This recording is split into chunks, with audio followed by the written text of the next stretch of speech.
Welcome to the 2023 Oakland Pre-Game Show here on the BigMX Radio Podcast Network.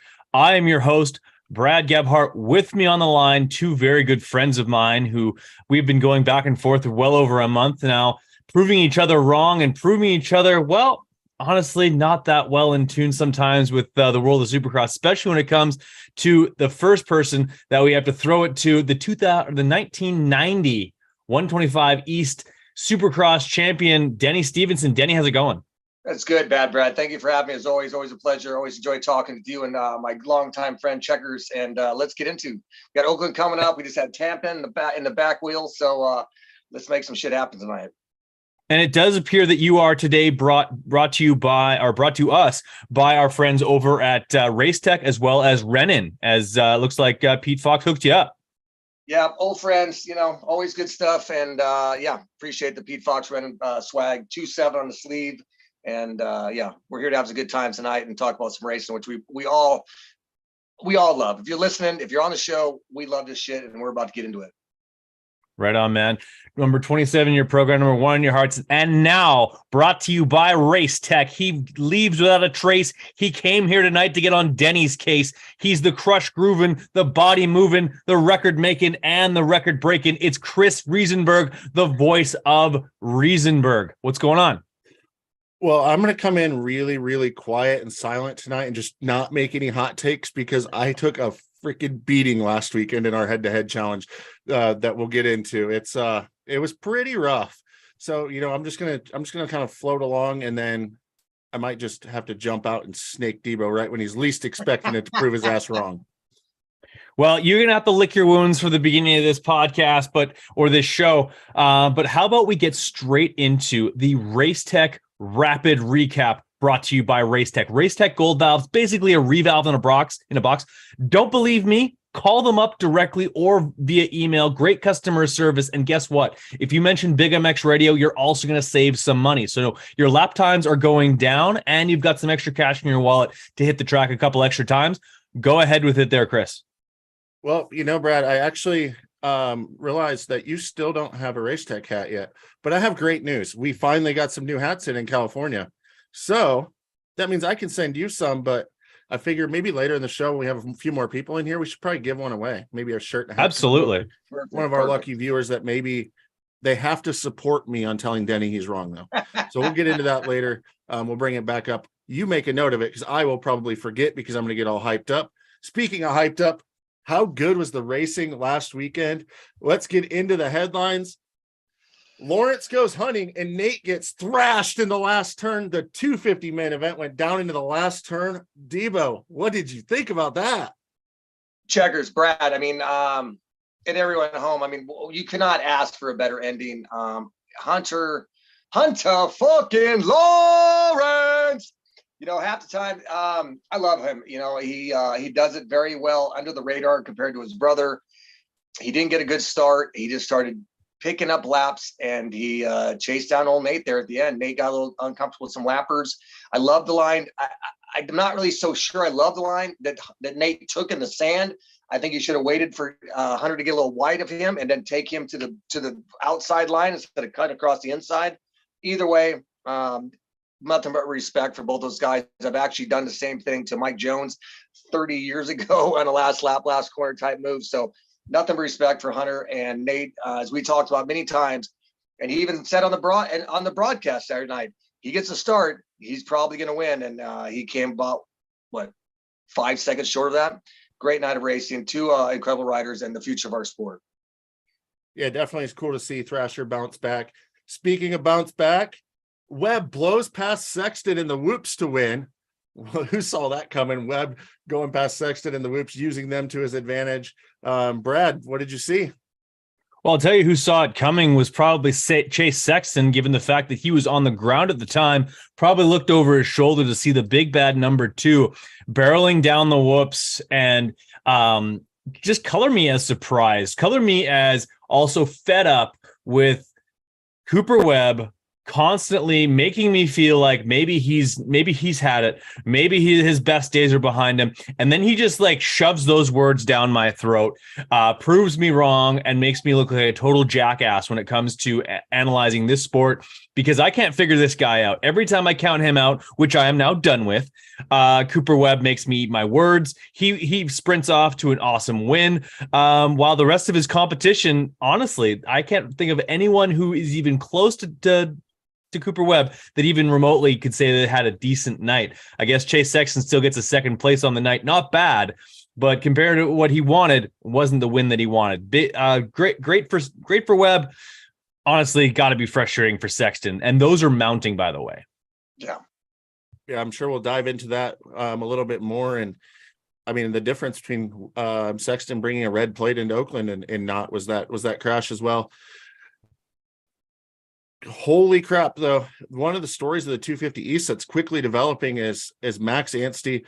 We saw it the first weekend coming out fastest, and then we were joking about the 280 kit because they were making comments that his bike was so fast. So then we go on to Tampa, and I mean, he's not going to run a cheater bike then because he might get torn down, right? So headline is, on a 250, Anstey can only manage a third. Denny, talk to me. Well, I think we're all pleasantly surprised by what Max Anstey / Brock Lesnar with that fucking muscle build back he's got. Hot wife, making shit happen. A great team, Firepower Honda. Max is making it happen, man. I mean, what has it been? 5-10 years since he went 1-1 into Motocross the Nations.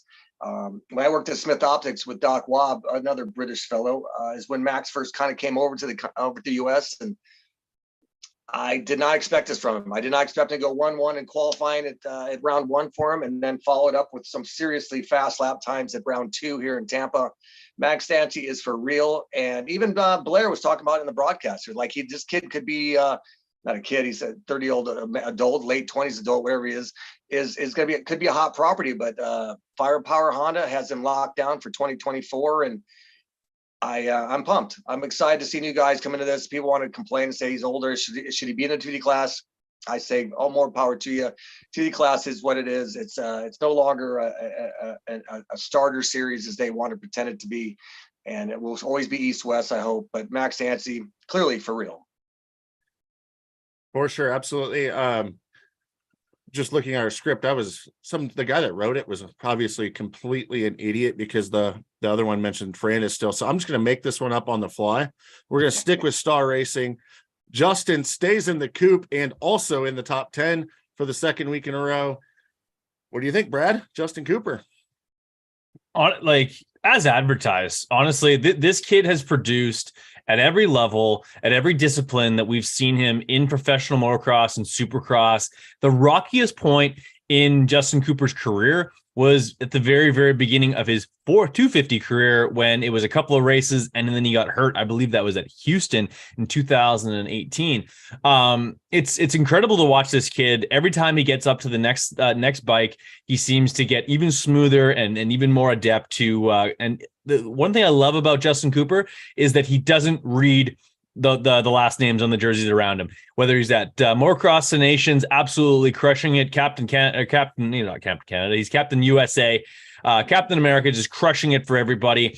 And honestly, he actually reminds me a little bit of a young Tim Ferry, who, when he went to the 450 or went to the 426 back in the day, that immediately kind of smoothed out Red Dog, and he was able to even kind of put an exclamation point on that really smooth style. And I think we're seeing a little bit of that from Justin Cooper right now. Love to see it.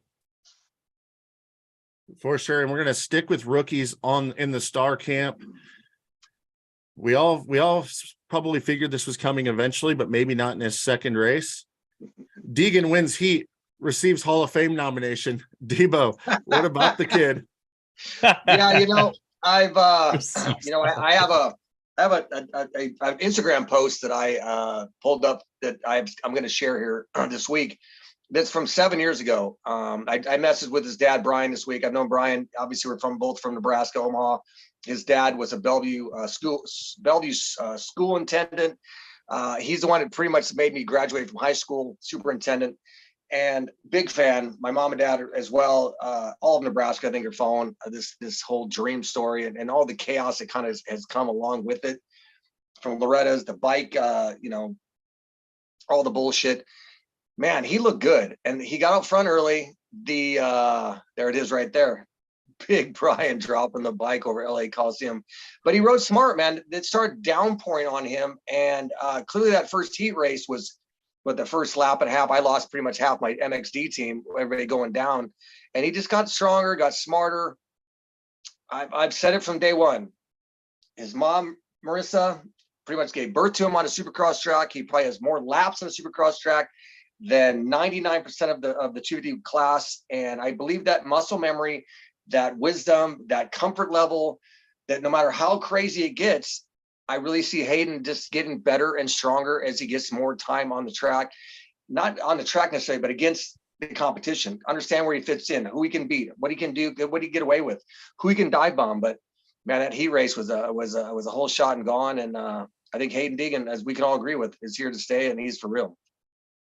Yeah, he just keeps getting better and better and better. And I mean, we talked about writing somebody off, and one of the guys at the KTM camp that we thought we'd written off was Cooper Webb.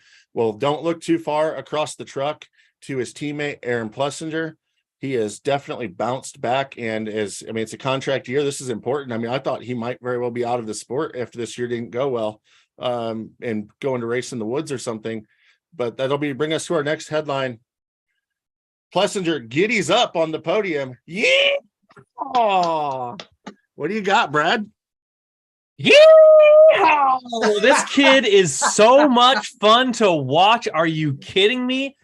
One of the things I love within the sport of motocross is motocross and supercross racers who make it look like being a professional racer is a fun job to have. Guys like Carmichael back in the day, there's times in his career he did not make being as dominant as he was look like any fun whatsoever. Same thing with James, Ryan Villapoto, and even Ryan Dungey to a lesser extent. He was just more robotic. When it comes to Plessinger, it's amazing to watch this kid just he flows with the bike, and his results just like seem to like kind of soar with that personality. It brings out even more of it, and I absolutely love to see it.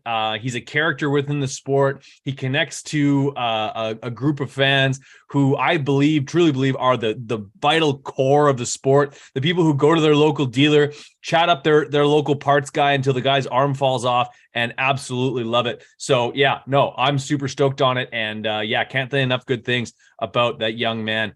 And you'd swear he's from Ohio, is he not? Are you sure he's not from South Tennessee? I never knew Ohio was that redneck, right? I know, right? Like, he's like, how y'all doing? Like, he's awesome, and I agree 100% with you, brother. It's great to see Aaron Plessinger having fun, enjoying the sport, finding success, and riding his ass off, because he rides with a ton of heart, and that's what it's all about, man. Just letting it all hang out, and 100% with you, brother.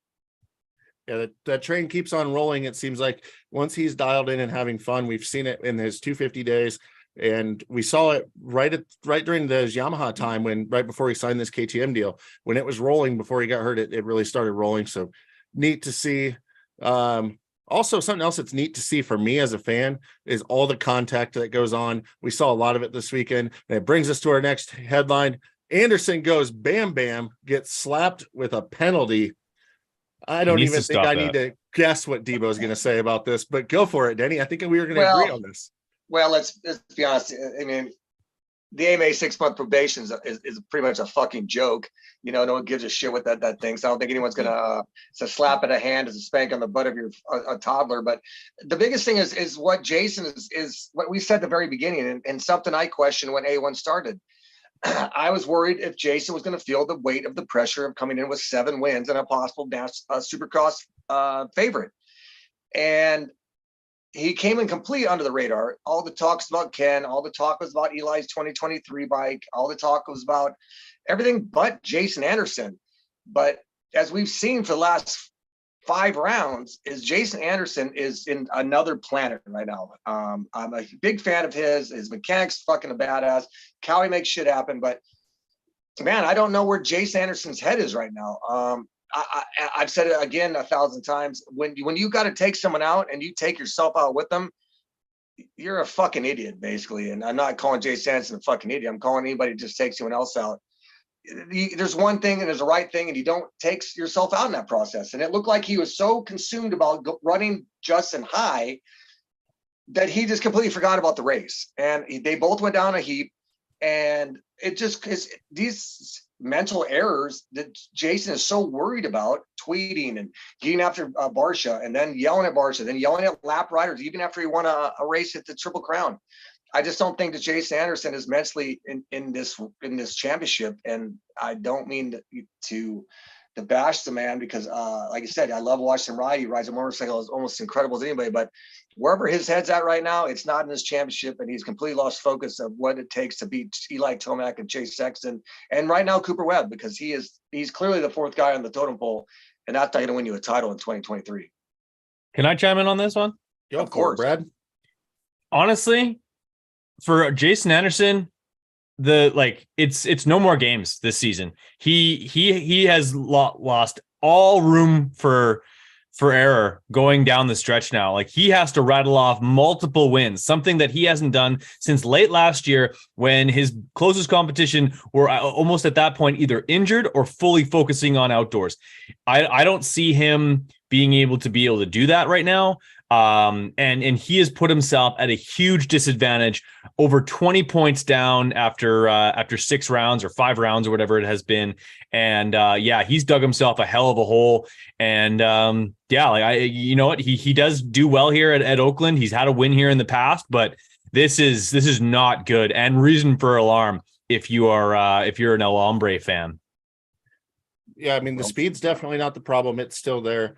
But the lack of focus, I mean, as Denny said, I think he literally forgot to turn the corner because he was focused on just running it in there. And I mean, first lap of the race, his front wheel is right over the berm, man. I mean, there's a point of contact and a point of pivot, and he just carried it right over to the front and went over the berm and fell. And that's just stupid shit. And someone who knows how to knock someone down, like I have in the past, and deal with Barcia, yeah, huge mistake, huge mental mistake that seems to keep happening.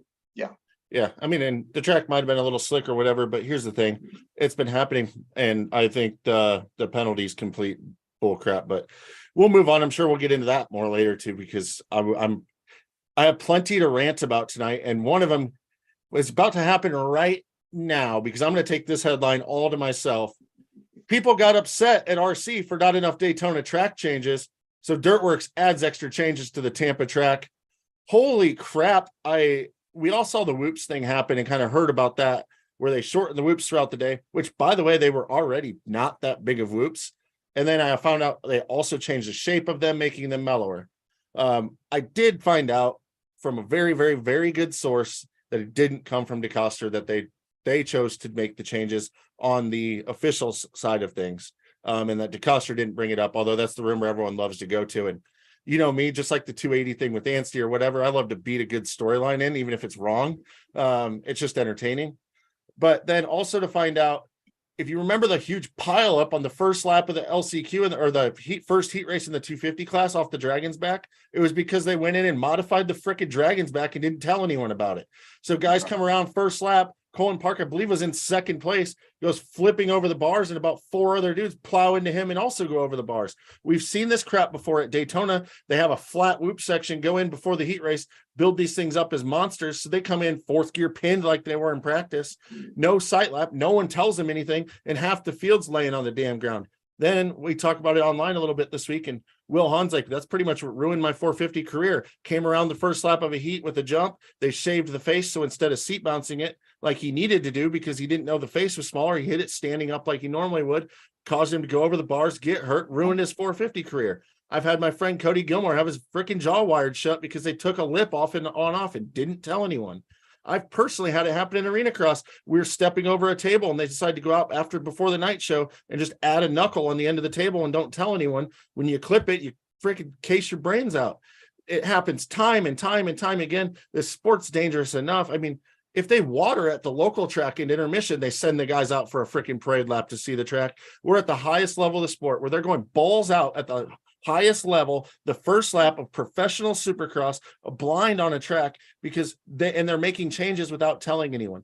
at least tell them about the freaking changes if you're going to do it, although you shouldn't be doing it at all. It is absolutely ridiculous.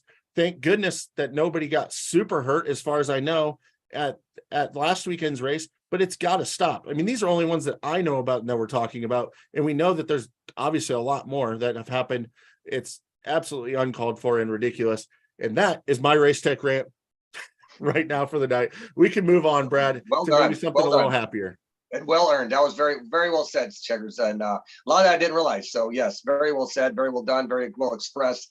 Yeah, this sport is way too fucking dangerous as it is to make those subtle changes, because a subtle change is definitely a huge change when you're jumping a bike. I did not know that about Wilbur.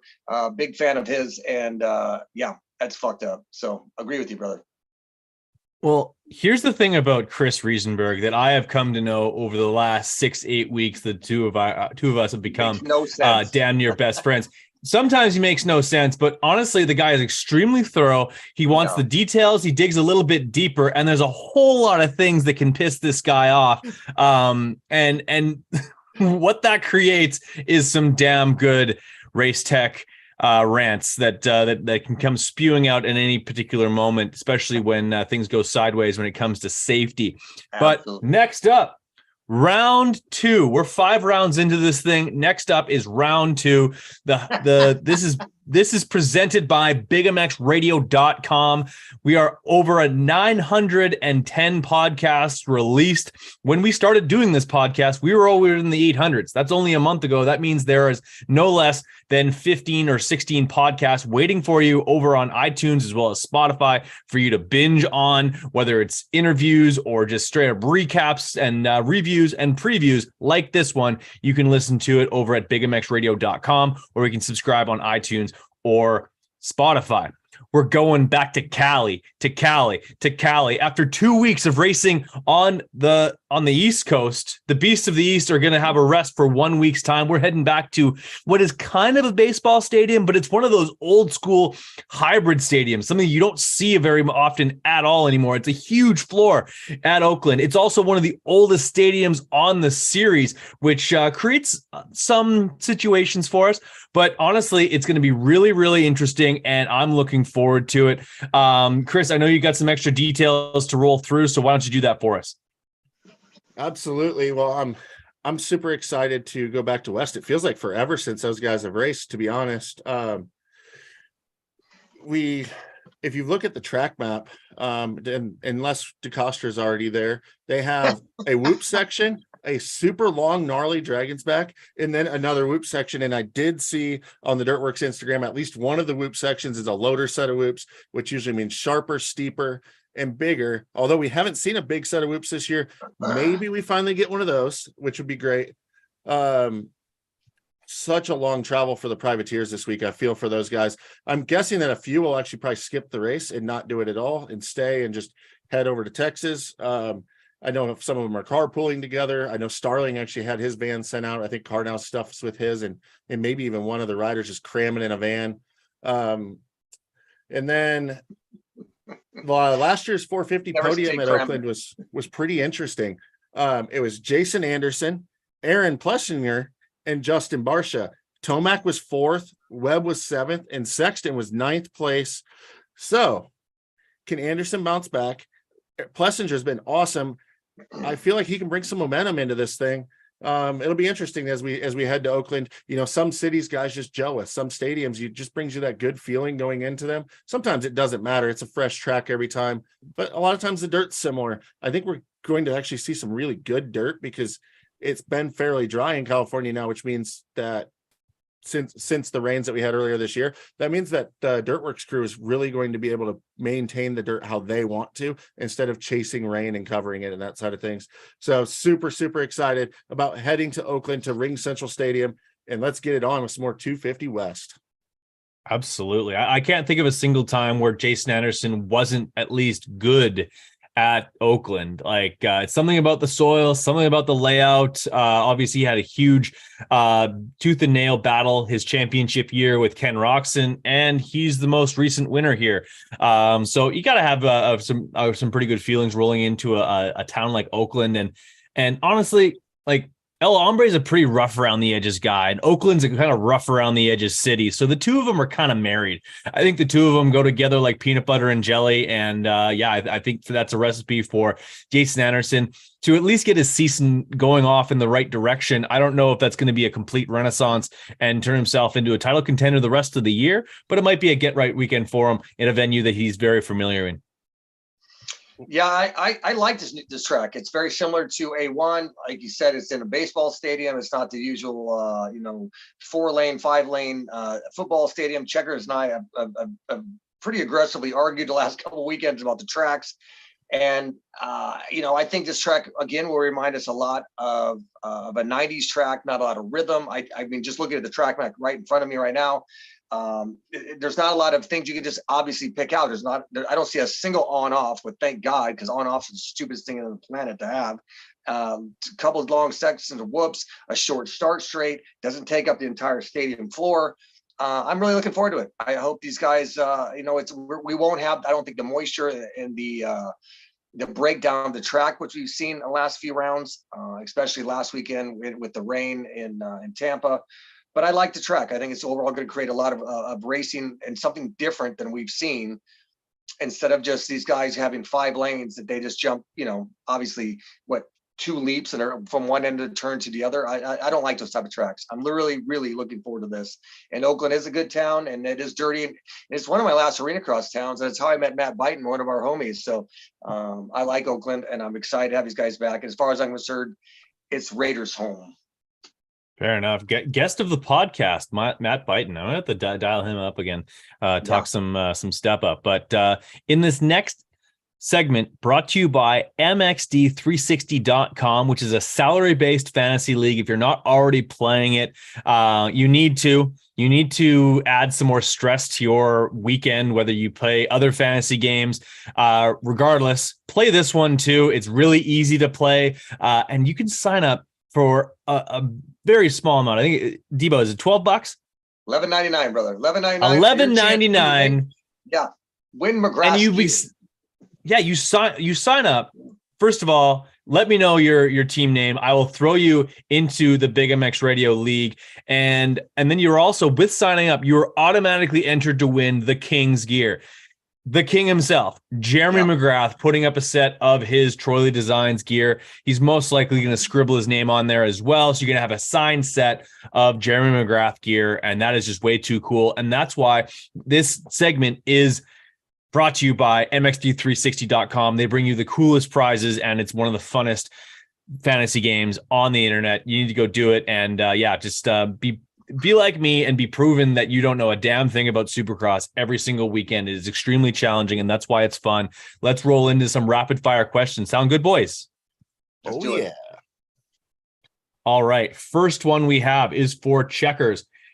This is we switched this out on the last possible moment, but we're changing is from the Wilson Todd question is, can Justin Cooper get another top 5, or can he get a top 5 in the 2023 SX race in 450 class? Spit it out. Yeah. We just got the breaking news that Justin Cooper is in fact skipping his wine tasting for his wedding to go to Oakland. Thank goodness he gets to race again. But heck no, he's not going to get a top 5 because Bobby Reagan won't let him freaking race. Let the dude keep lining up. He's got 2 7ths in a row. Then maybe he can get a top 5. But if they're going to put him back on the couch and only let him do about 4 races, I just don't see a top 5 happening, although he's doing great. But, I guess at least he has time to plan that stupid wedding. I think he's coming back for Oakland, right? I mean, so he is coming back now. He's skipping the wine tasting. Okay. Yeah. Well, yeah. Yes, he is back in the fray. Color me surprised that his bike was on the truck. I'd imagine it's going everywhere with the team. I don't know why he's not racing, but we've already talked about that to nauseum here on the podcast before. Flipping things over to Debo. Here's one coming at you quickly, and a quick response would be appreciated. Do either Cameron McAdoo or RJ Hampshire keep it on 2 wheels this weekend?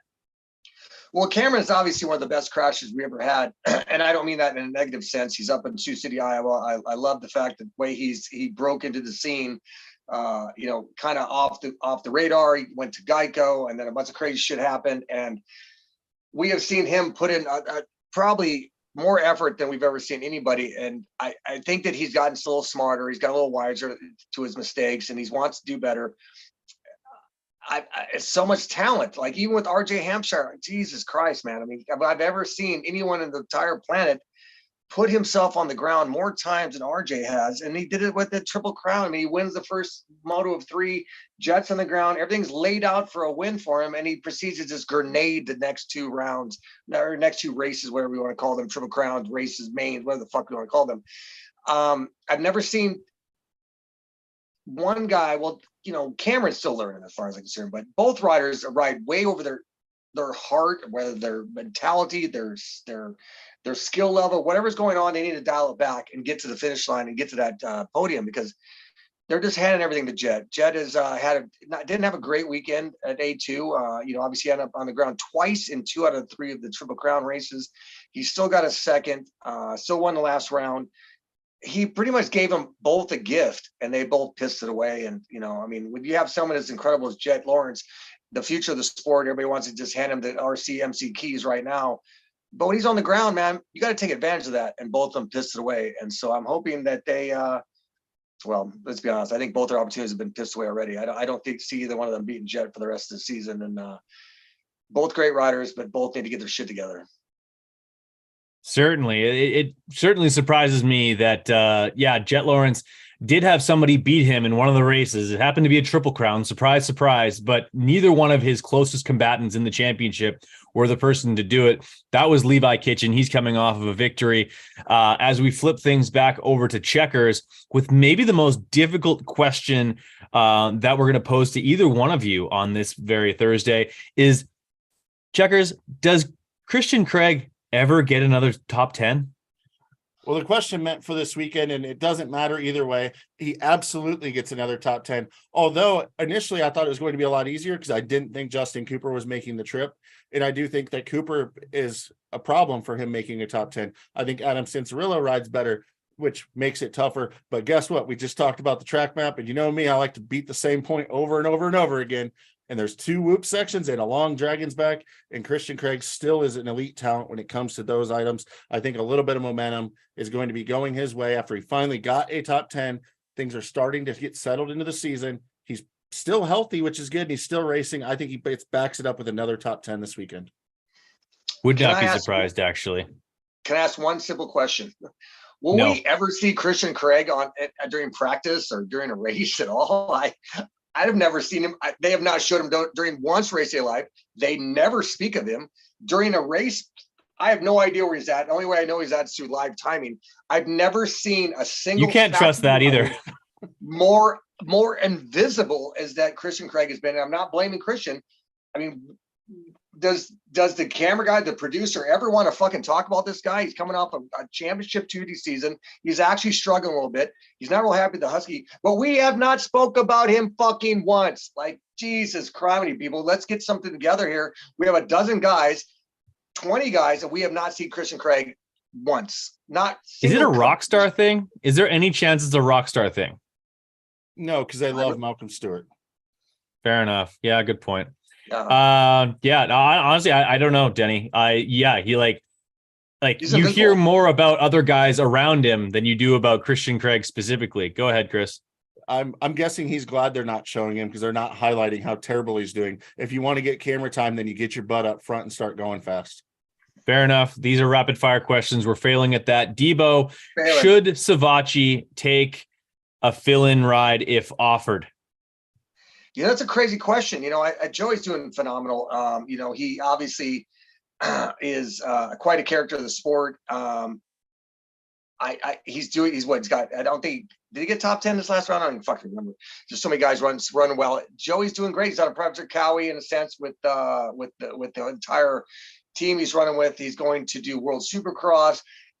I think that his teams get his shit together. They're running 15 different card teams. They can get together and put together a $20,000 program for Joey to work on his own bikes and show up at a Supercross. So I think Joey should stick with his program, keep doing what he's doing, keep his head down, keep focused.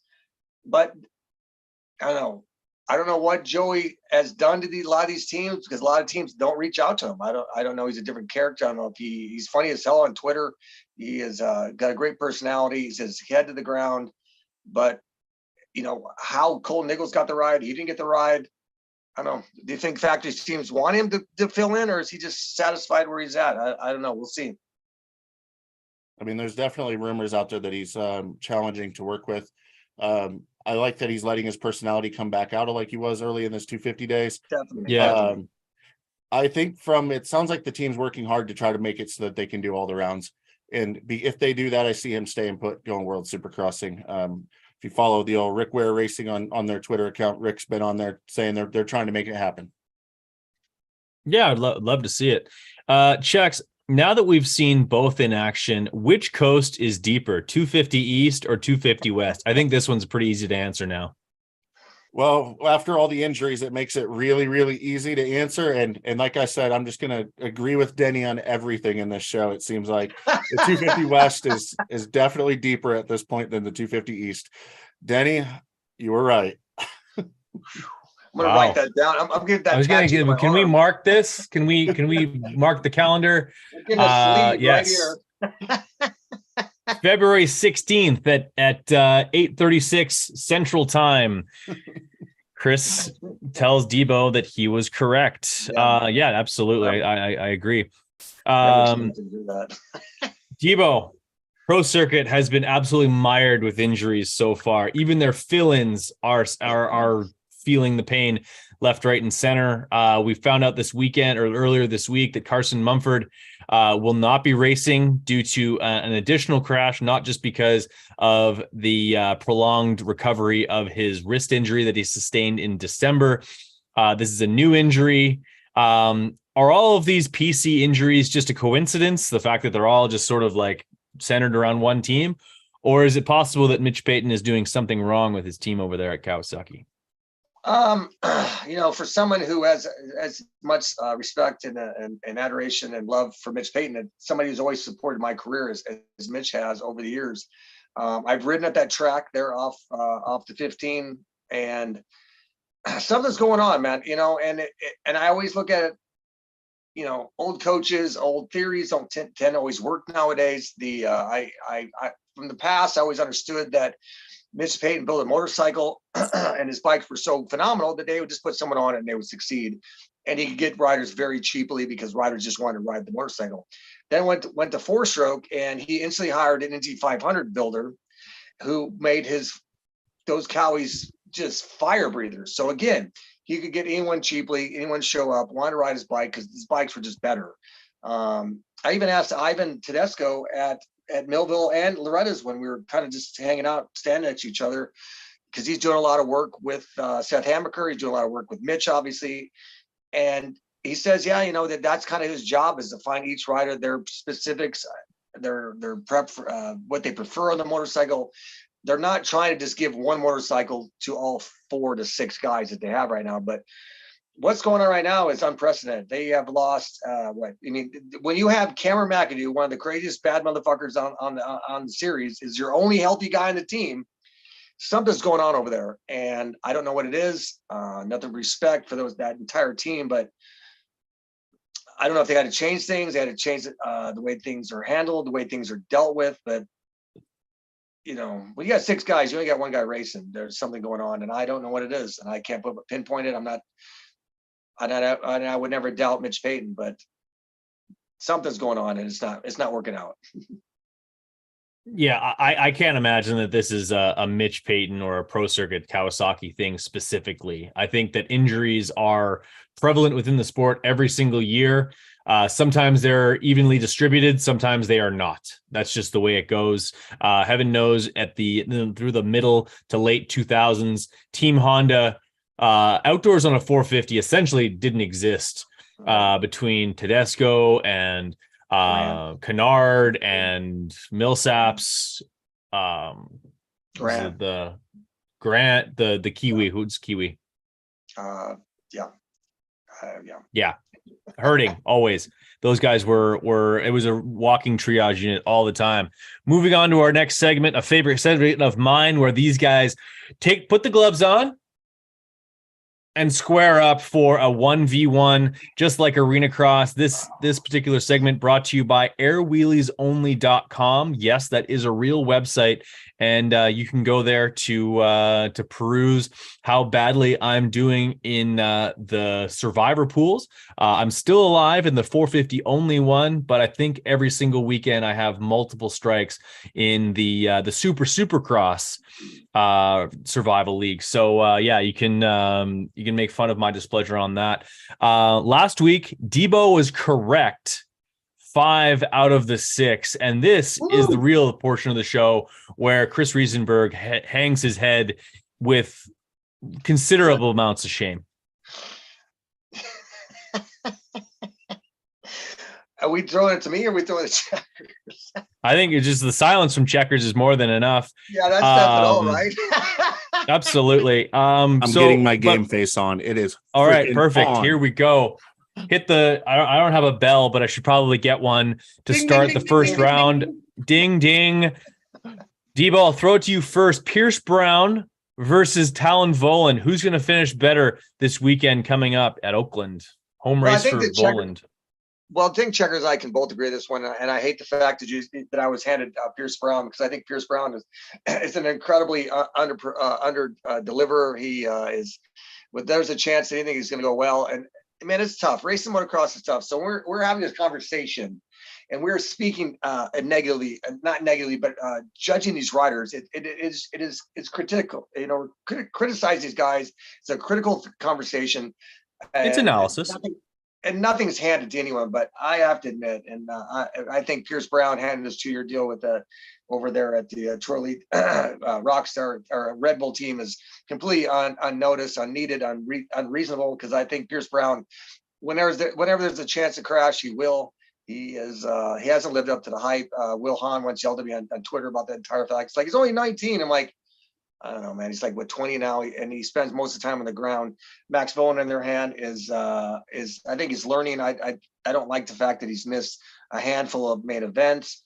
I think both these guys are 3 or 4 years into their pro career and have both completely underwhelmed in the whole entire thing. And so I'm not even going to pick either one of them. I'm going to throw it to Checkerz and let him see what he says. Well, what was interesting is both of these guys are on factory motorcycles, and they both missed a main event already this year when we're 3 rounds into the 250 West Coast, which is just absolutely unacceptable and ridiculous. Brown's was because he crashed, but I don't care. You crash out of a freaking race in a qualifier. Like, you can't do that. It's dumb. It can't happen. I simply would argue for Voland because I feel like he's going up, and I feel like Brown is getting worse. He was better 2 years ago than he is right now. I have no idea what's going on. That team and program is awesome and cool and laid back and fun. And I mean, they were really producing good results with Cole Seeley and Will Hahn back in the day when they were unheard of and really launched their careers. And then since they've gotten the factory programs and like the quote legit programs, they really have underperformed and underwhelmed based on the talent level of their riders. It's insane. You watch the GPs, the grooming program that KTM has over there is amazing. Like, you throw anyone on their MX2 program and they're going to be a title contender and most likely win. Like, they've figured it out over there, but here in the US, they can't do it in the 250 class. I mean, the titles that they have won are guys, Marvin Muscan, or I mean, they ran up front, I guess, outdoors with Alessi, like when they had I don't know. Like, they haven't had much success at all on the Austrian bikes over here, bringing guys up. I don't know who to argue for, because really it's whichever one makes the freaking main event. I'm going to guess that Max Voland has a better chance of staying on 2 wheels, but Pierce Brown has more speed. I'm going to hope that the off weeks helped Pierce Brown figure out who the heck he is, and he can at least keep it on 2 wheels for one weekend. So my pick is going to be Pierce Brown beats Max Voland. Debo, you can pick whichever one. Still, I'm going Max. Yeah, I think I'm the complete opposite. I think Max will get his shit together. He's already run really very strongly. I can't trust Pierce Brown to keep it on 2 wheels more than 5 laps. Well, there you go. I think Checkerz, you got to go with Brown now. Yeah, Mark it Is down. that where your heart is? Yeah, no, I'm absolutely. It's funny we flip flopped picks of where I even thought we would go because Denny was pushing so hard on the Vol and missing the main event thing, and totally. I have a lot of faith in Max making this thing a career. I do think they made a mistake not pushing him early enough to start learning and trying to like make it a little too easy on him. Because I think now is his rookie year, which sucks. It should have been 2 years ago, but I'm going to go Pierce Brown for this weekend, but as a career, I think Max Vohland has a way higher ceiling. Well, certainly. He's shown some flashes over the years, especially in that first year. I believe he was either second or third in times before dislocating his hip there, and he's been coming back from that ever since. Next on the docket, we have Cameron McAdoo versus RJ Hampshire. We've kind of already had this conversation, but Checkerz, I'll leave it to you first to pick which one you're going to go with and make your argument as to which one's going to finish better here at Oakland.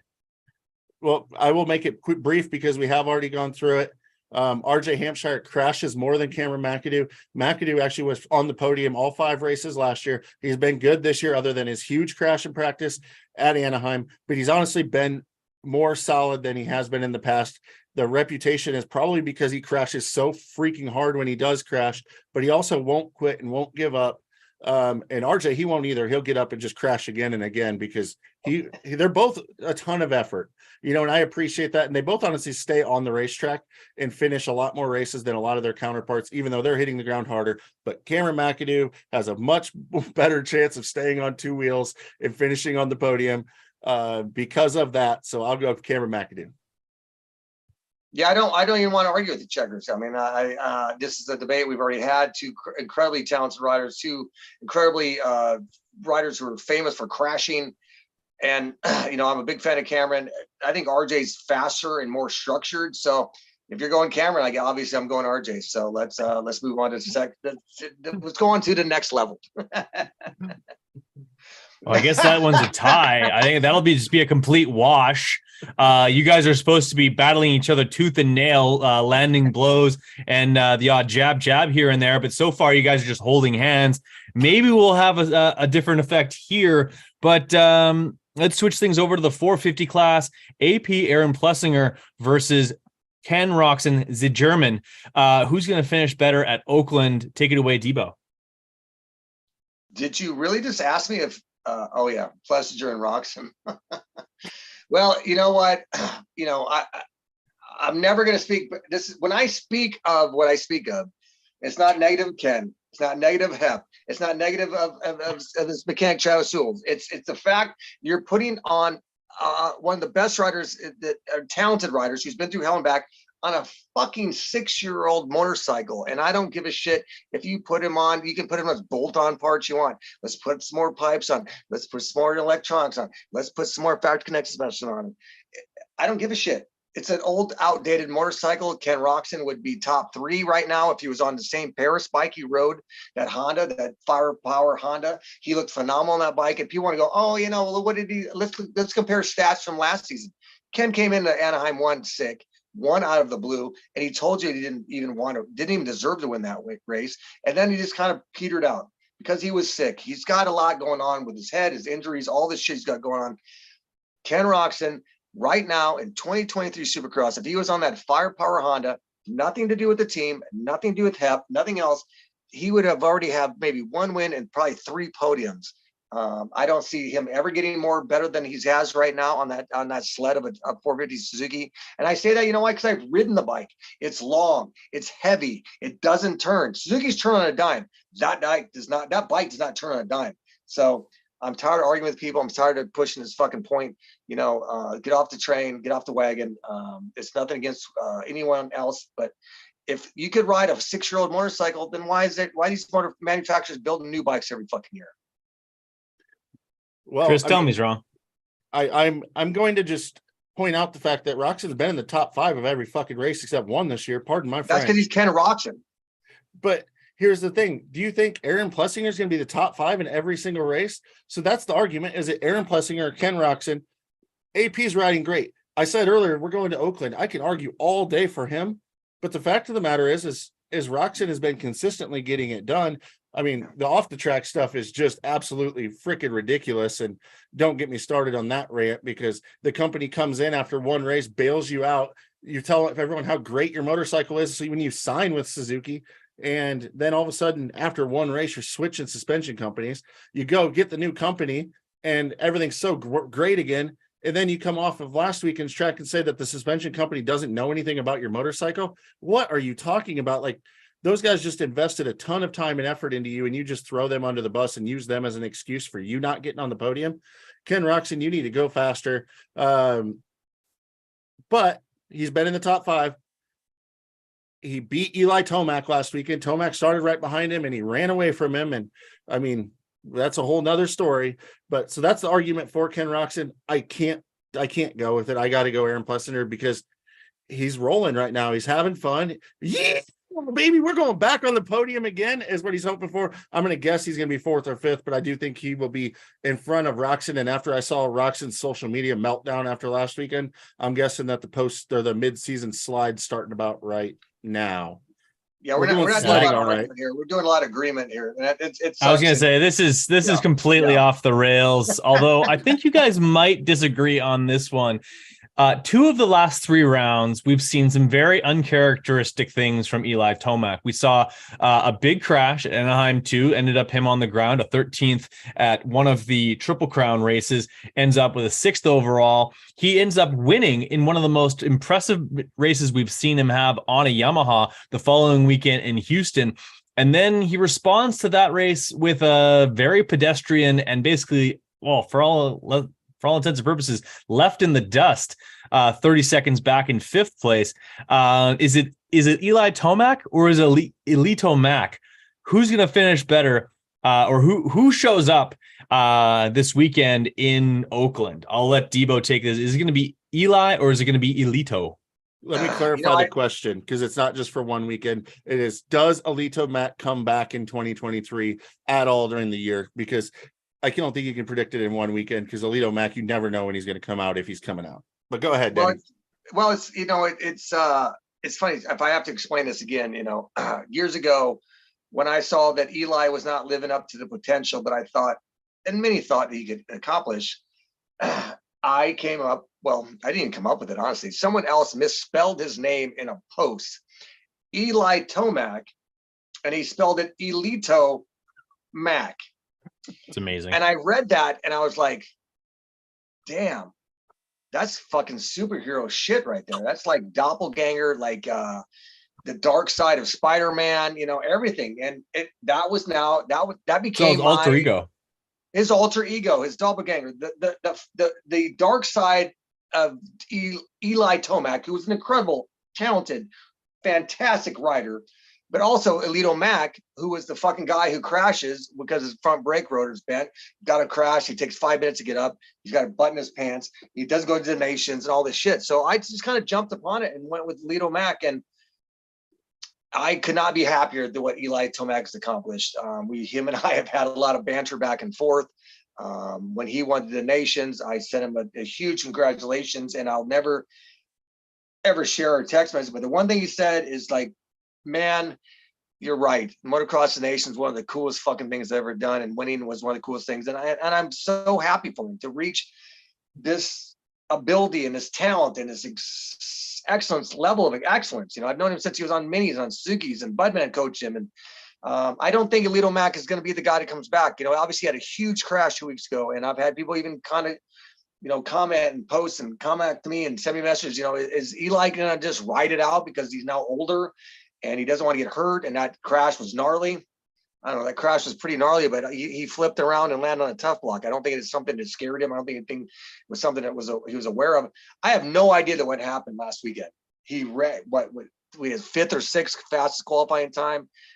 He got distance in his heat race. He got ghosted in the main event. He was basically out just riding around. But you know what the difference is between Eli Tomac and Elito Mac?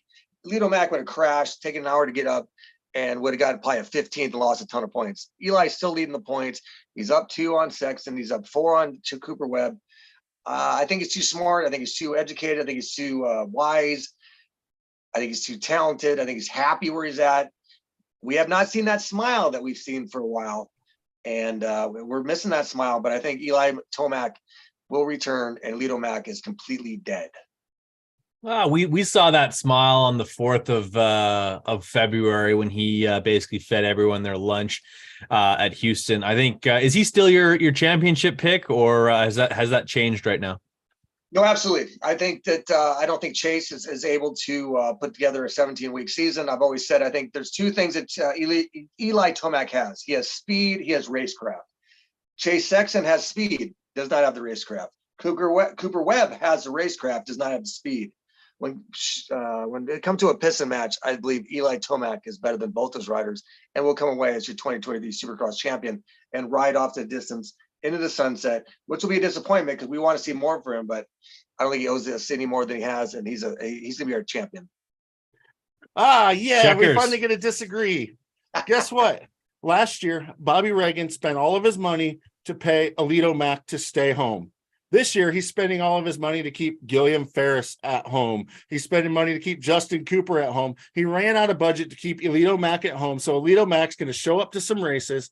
And who is Eli Tomac to me? Eli Tomac is Eli Tomac when he's not comfortable, and he's not going to put him in the situation. If you look at his career, he's had we were trying to think about it after his A2 huge crash. When do you remember Eli throwing himself on the ground? There's a reason he has this record of making all the races. It's because when he's not completely comfortable, he's going to back it down. Well, guess what? That Tampa track was super slippery, challenging because of the slippery conditions.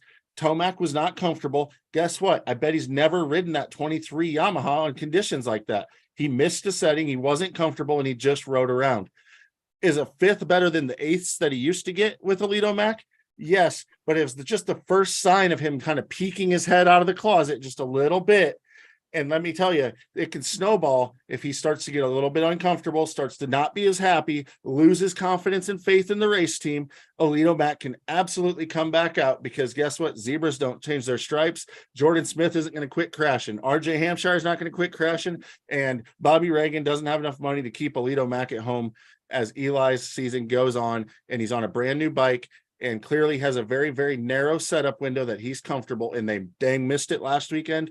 And once you miss it once, you start to lose a little bit of confidence. The newness is wearing off.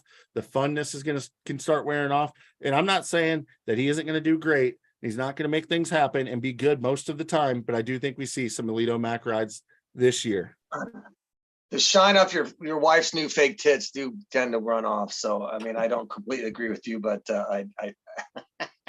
who do you think is going to beat him? Who do you think is going to be the champion? You think Eli, Webb, or Sexton is going to be this fucking title holder? Come on.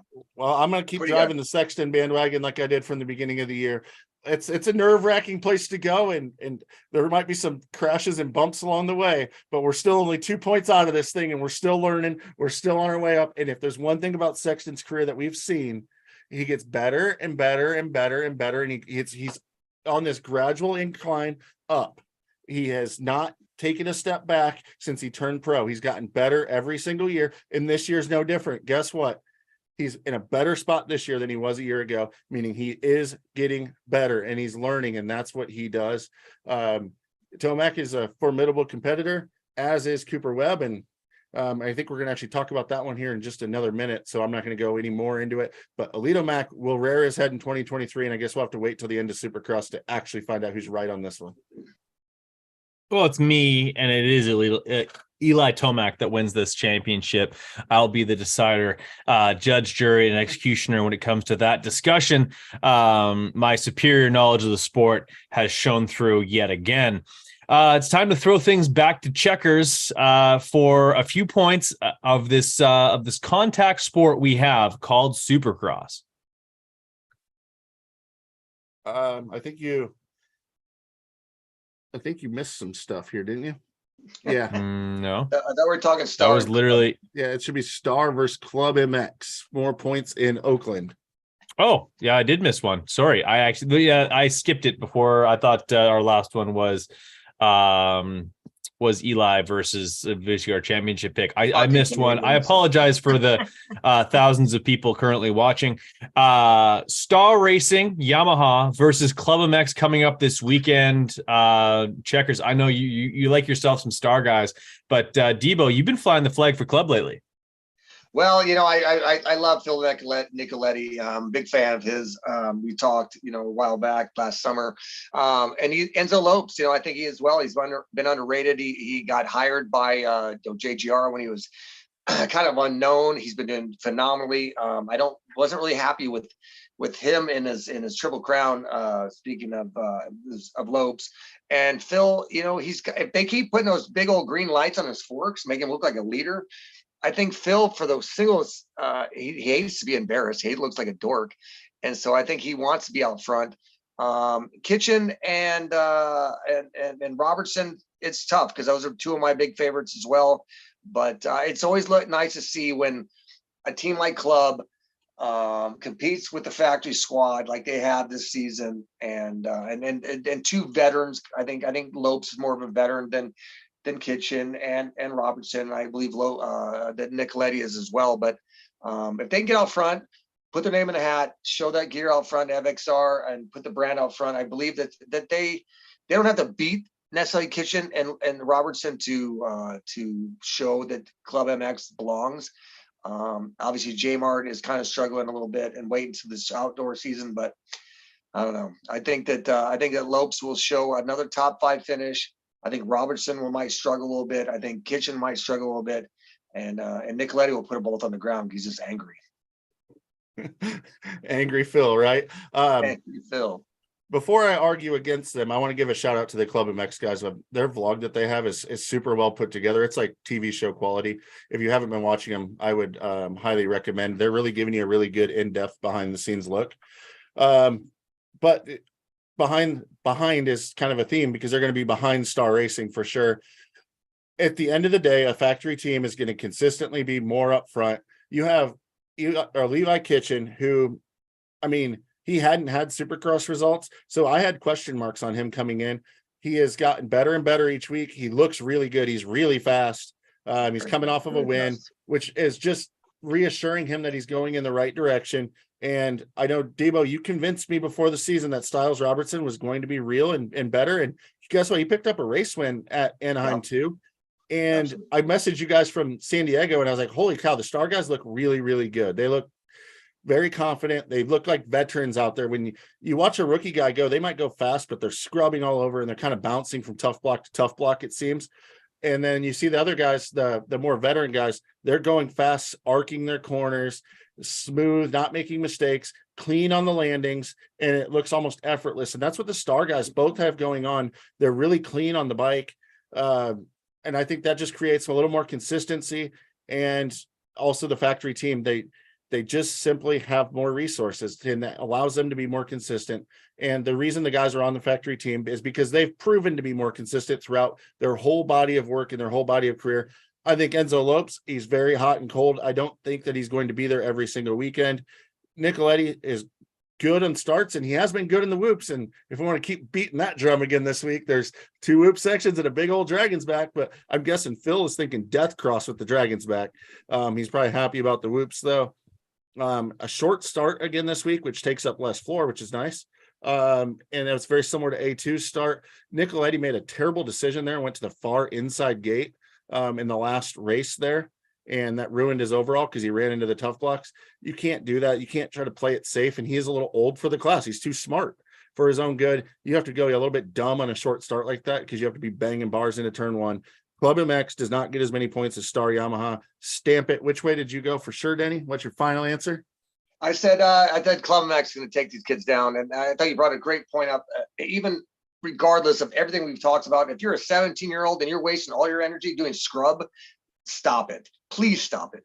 Rethink your entire process. It looks so cool, though. Triple, it's stupid. And lastly, is to say that Checkerz, you're going to be wrong again. I hate when you're always wrong and I'm always right. It makes our friendship not as strong. I would beg to differ. I think that it bonds the two of you. Well, we have a lot of bonds and a lot of arguments. So I'm so mad the fact that he yelled at my Dallas Cowboys. We're not going to talk about the Dallas Cowboys.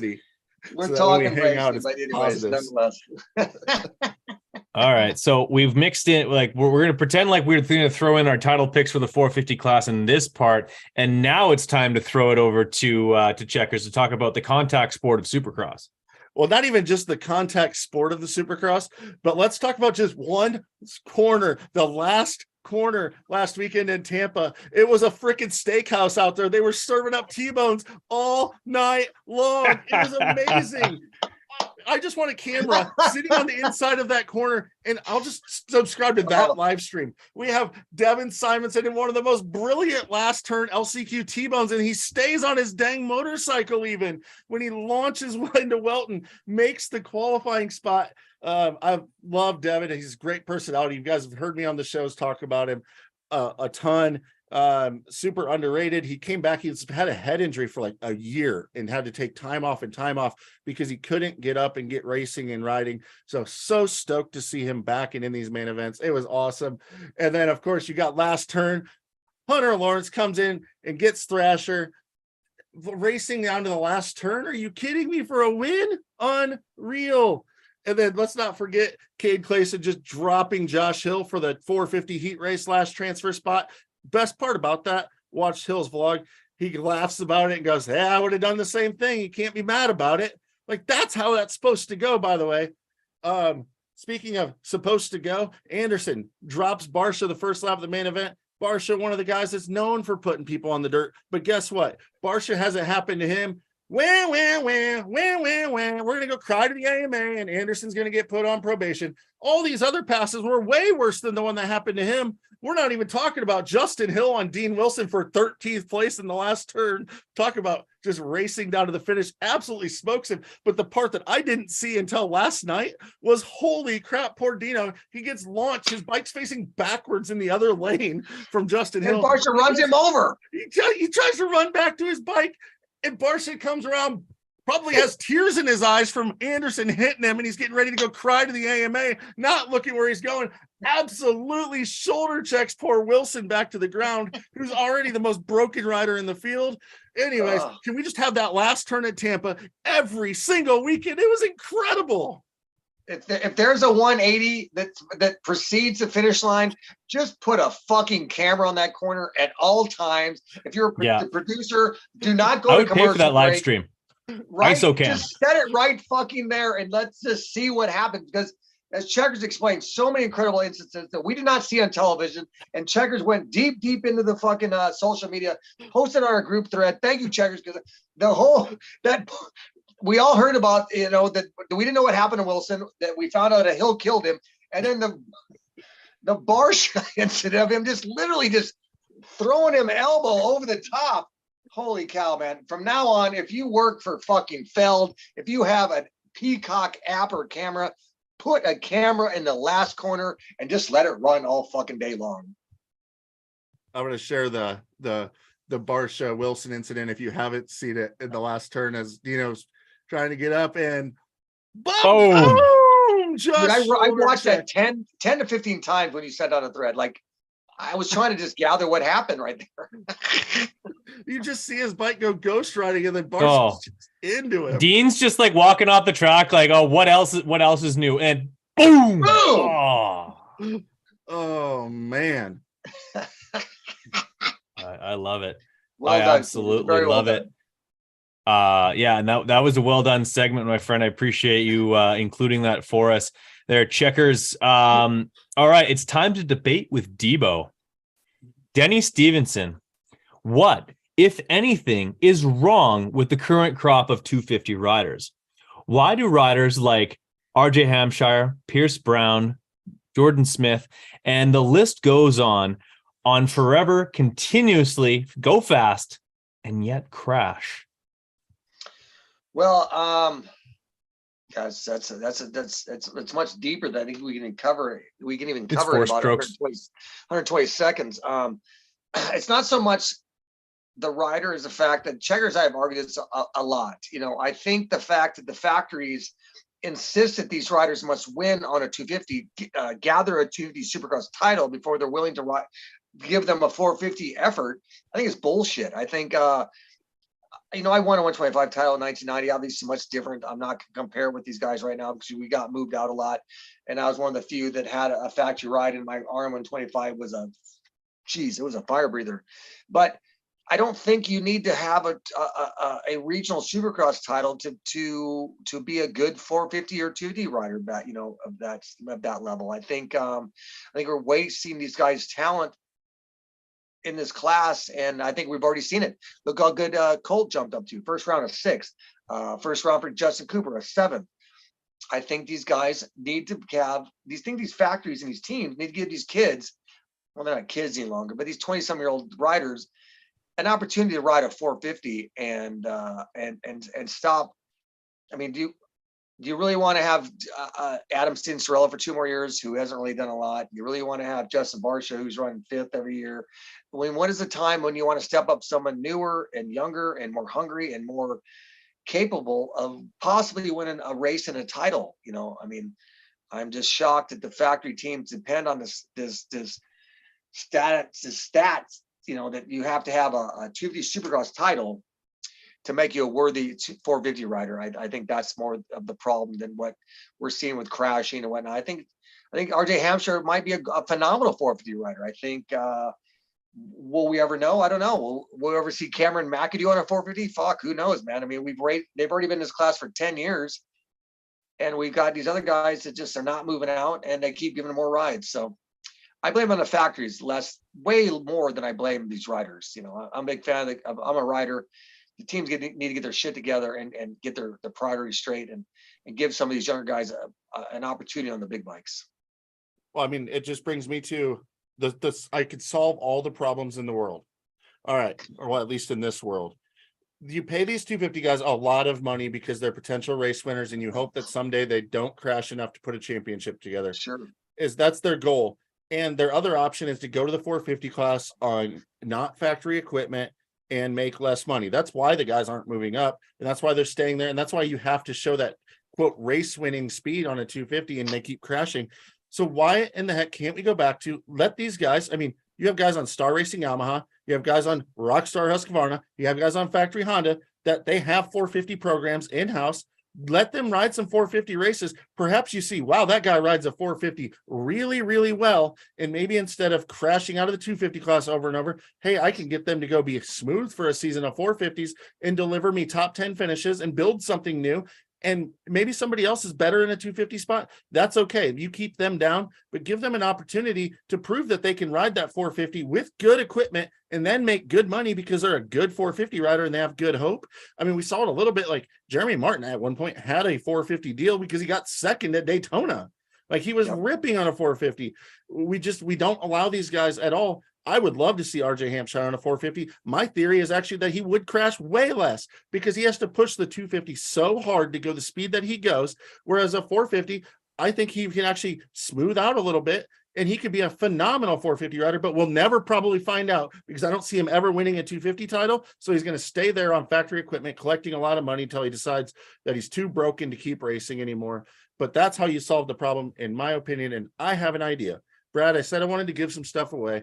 Why don't we take this question to Twitter and have people respond all week this week, and we'll give stuff away next week on our live show to one of our favorite answers. So how do you solve the problem of the current crop of 250 riders crashing over and over? Throw her on that BigMX Twitter. Whoever wins, I'll send him a shirt and a hat, and whoever, just a response that we like, we'll just go through them and pick it out. I think that's a really cool way to give it away and also let people know about all the awesome stuff we talk about on this show, like how Denny's wrong about pretty much everything. But in this case, I don't think so. I mean, you win a 250 title, it doesn't mean you're going to do well in the 450s, but that's the only way you get a good shot at it. You know, if you look at the 450 class, it's full of a bunch of champions. And then where does it go? It goes to literally Cade Clayson, Justin Starling, Kevin Moran's, guys that never really got a shot at all on 250s and moved up to 450s and gradually just working class heroes. You know, there's got to be room for a third or fourth place 250 guy to move up and do well, you would think, right? Like they should be able to slot in the middle there in the main event. So just an interesting thought, but I think I solved the problem already. Let racers race opposite coast 450s. Jett Lawrence should be doing it, and so should many other riders. Rockstar Husky has a freaking 450 sitting still right now. Why do we not see RJ Hampshire on it is beyond me. Yeah, no, I agree. Honestly, I think the thing that holds back a lot of guys from wanting to go to the 450 class is it's not even just anyone that moves up to the 450 class that struggles. Even champions in the 250 class get there and find out that the pace is real up in the 450 class. And I think that is the main precursor as to why a lot of 250 guys just are very shy to move up to the 450 class, because even with the clout of having a 250 title under your belt, success is no way, shape, or form guaranteed. And without it, like, honestly, the only guy who I can think of that has won a championship without a 250 or 125 Supercross championship is none other than Jeff Emig. And that was quite a long time ago. Yeah. I hate throwing around I grew up with Jeff, love Jeff to death. What he accomplished was phenomenal. It's a big step, but 30 years ago, 1988, it was my first year racing 125 and 250. I rode both classes, man. I literally rode both classes in 1988 at 17 years old at the Meadowlands up in New York.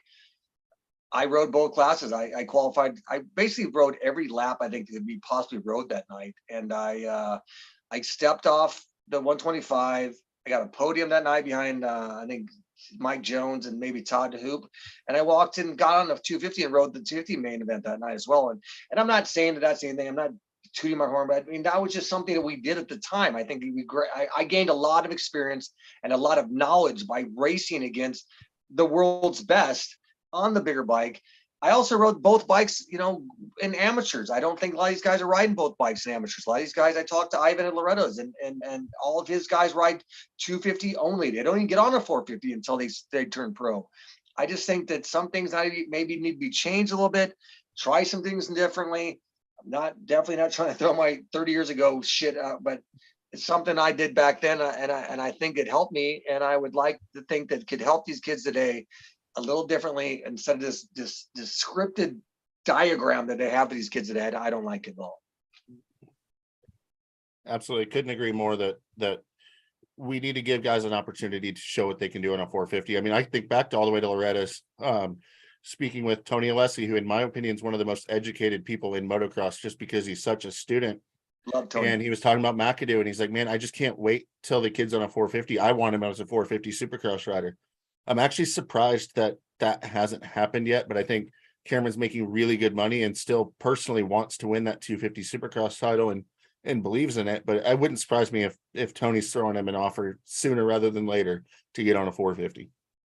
Yeah, move them up. Let's see these kids race. They can do battle and move up, because the young kids are coming. Certainly, guys like Haiden Deegan are proving exactly that. Boys, it's time to dream on. And when I talk about dream on, I mean MotoXDream360.com, otherwise known as MXD360.com, as well as our fantasy series so far.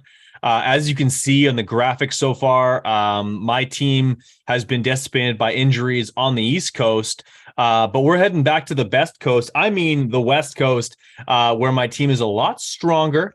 On my team is the only two guys that have actually won races so far, which is why I was leading before we went to the East. I now find myself trailing by, I believe is that 26 points? It's plenty. Let's be honest. You're getting your ass. It's 16 points. Oh, that's ugly. But behind me, even further, is a man known as Checkerz. Checkerz, can you walk us through this a little bit? Yeah, well, I mean, literally half of my team has gone via injury, and I'm not just exaggerating. It was half of my team had to be replaced. So basically, that's the number at the bottom, right? Denny, you want to run, or Brad want to run through the format, just because I can't see it in front of me right now since I'm showing everyone who our teams are. But we did a snake draft to set these up, and then we're tracking it through the first 8 races, and then we'll redraft again in a reverse order. So I'm not stuck with these guys forever. Just it's been a rough first 8 weeks, losing my number 1 draft pick, Malcolm Stewart, right away, and losing Muscan, and losing my whole 250 class, it seems like, on the West Coast, at least, other than, I mean, I at least still have RJ Hampshire there to crash out. Yeah, I mean, Certainly. for me, I love making games. I'm the Motor Extreme guy. I created it 20 some years ago, and it moved on to another format. And now I created the salary game. I just love having games. I love playing fantasy sports. And so we came up with this draft game. We drafted teams, drafted players, drafted writers, as we call them now, not players and writers. And if you lose writers, you can pick up another writer. And Checkerz, yes, you've been kicked in the nuts all this summer or all this winter Supercross because a ton of injuries. And after 8 rounds of Supercross, we will redraft our teams and we'll do it again. But as of right now, I'm very fortunate. I have in 3 different draft leagues I get with some friends. I did our OG text thread friends, Facebook, and the BigMX thread. And I have not lost a single injured rider. And I have not spoken this out loud because I know that I'm probably being cursed. That's done now. Done. I've not even put this on text and I've never typed it. I'm in 3 threads, 3 leagues, and I have not a single injured rider. And I'm expecting to lose everyone this weekend in Oakland. please let Pierce Brown, Cameron McAdoo, and Enzo Lopes know that they may want to grab a lucky rabbit's foot or something along those lines to stay safe this coming week. Yep. So that's our draft team updates, and I'm just hoping that my guys survive through the rest of these 8 races, because I'm literally running out of people to put on the racetrack that can at least make main events. At this point, it's a little ridiculous. It's been a little rough, but that means I get number 1 draft pick when we redraft. And I also want to remind you guys that we've done these draft games for the Motocross of Nations, as well as we did like the Salt Lake 7 when they came back, and I'm undefeated in these games, and it's a long season. So guess what? I might be at the back right now, but I'm really just setting myself up for that number 1 draft pick for the second half of the Supercross season. Bottom line, we love moto, and we'll find a way to compete with each other and love the sport. That's just what we do. Bottom line. Absolutely, we do. Now, so it's time to play MXD 360 with us. We're going to set our teams. We're going to figure things out. And for those who don't already know, you get 8 slots, 4 in the 250 class, 4 in the 450 class, but you've got to be on a budget. Each one of these riders has a certain amount of salary that they demand, and the highest ranked guys demand the highest ranked salary, just like in real racing. But there is some value that can be had. You have to spread the love around, spread the money out evenly, and figure out exactly what you're going to do as far as who you're going to pick. You can blow your budget on some high price guys, or you can find some diamonds in the rough. Denny, you set the handicaps, or not the handicaps, but the salaries rolling into this particular week. I'm completely beside myself trying to figure out how I'm going to stretch this, trying to stretch the nickel to the beaver shits, I think is what the Canadian term is. I don't know if there's a similar euphemism as far as the American nickel. Yeah, it's called a $40 lap dance in the champagne room, and we're not getting a goddamn dollar for it. So I am completely shocked how badly I'm doing this year. And we're going back to the West. I'm not. Round 2 of Oakland.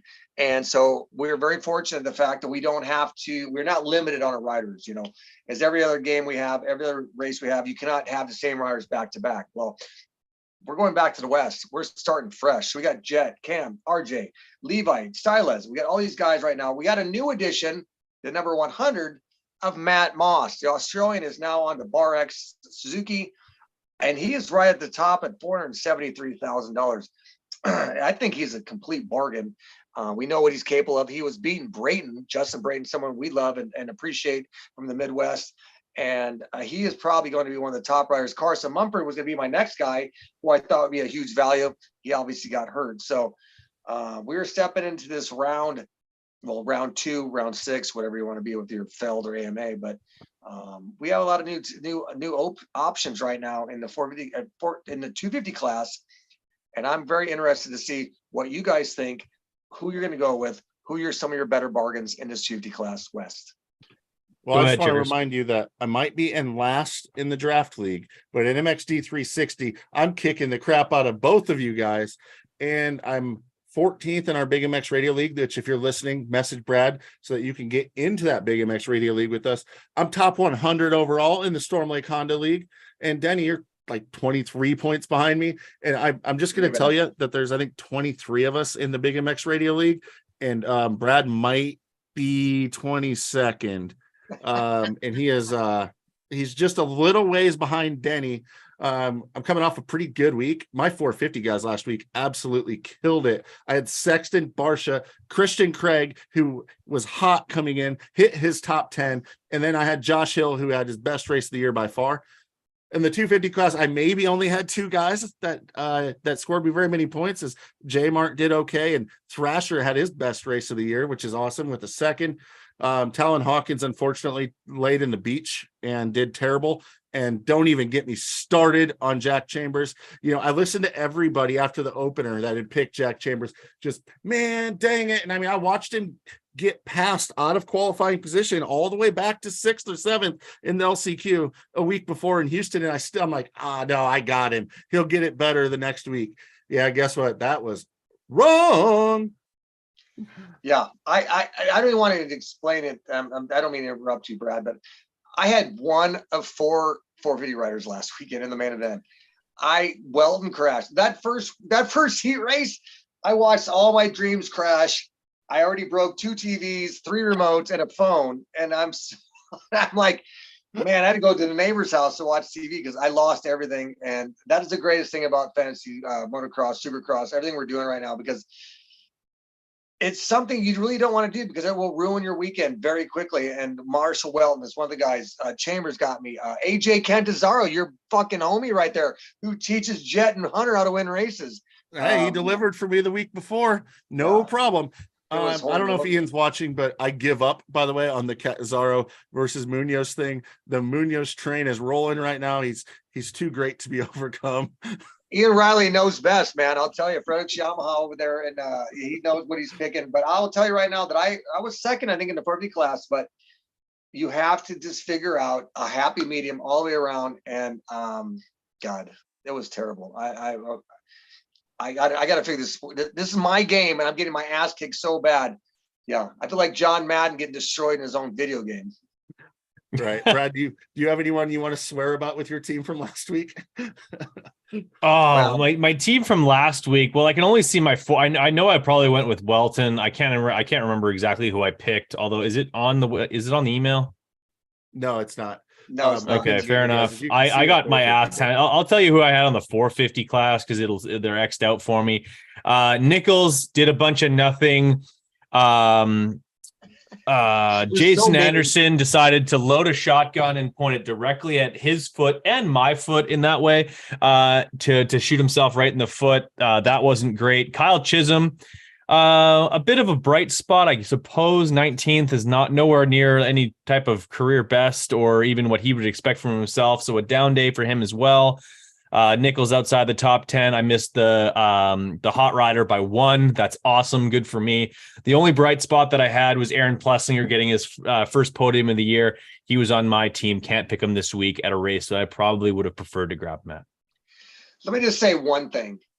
Yeah. Whatever team you pick on Thursday and Friday, let's just roll with it. Don't look at lap times. Don't try and do anything else. Because it's not going to work well, because I'm so busy on a Saturday that I've got like 4 of our games, 6 of our different fantasy games playing. So I try and keep up with it all. And I don't even hire my team until a lot of times until Saturday night after the qualifying. And that is a huge mistake. Do not get sucked in. Whatever you think's right, take your first instinct and go with that. And what do you guys think? Have you completely grenaded your team on a Saturday afternoon team from what you had on Friday? I have a ton in the past, and honestly, this year I've done it a lot less. And usually the guys that I switch out, I completely regret switching them out. I think on a Thursday, you look at the total kind of body of work of the rider and how their year is going and your overall feeling on them. And so you're putting a lot more data in to get more of an average to know what to expect. And as soon as you look at qualifying times, you're just looking at one little pinpoint of data for one lap. Yes, it was on that day, but a lot of times it's definitely misleading. And in another fantasy league, I did it last weekend. I freaking pulled off Josh Hill and put on Freddie Noren, and god dang it, I'm regretting it, because it made a very big difference. As Noren, I don't know, I've never seen someone go so sideways off of a grate before as he did on that LCQ start, about T-boned Hill, who was actually lined up right next to him. He was so sideways, it was pretty gnarly. But I did put up this week's 250 class salaries on the screen for everybody that's watching to see. If you guys want to dive in and maybe point out someone that's a value or not a value, I will, first of all, before tossing it to you, Denny, I will say I think Matt Moss is totally overpriced. I watched him in Paris getting his butt smoked by Chris Bloss, who is basically a 10th place rider right now on a factory Cowie, and he's on a Bar X Suzuki. I think that they're an okay bike and program, but it's certainly not a factory program. And it's okay for Moss to not be on a factory bike racing in Paris when guys fly over with just suspension, and no one's on a factory bike in the 250 class over there. But he's going to be going up against Star Yamahas, Pro Circuit Kawasaki's, and of course the factory Honda of Jett Lawrence. I don't see it with only a couple weeks on the bike, Matt Moss doing all that well. I don't see him getting a top 10 bonus, that's for sure.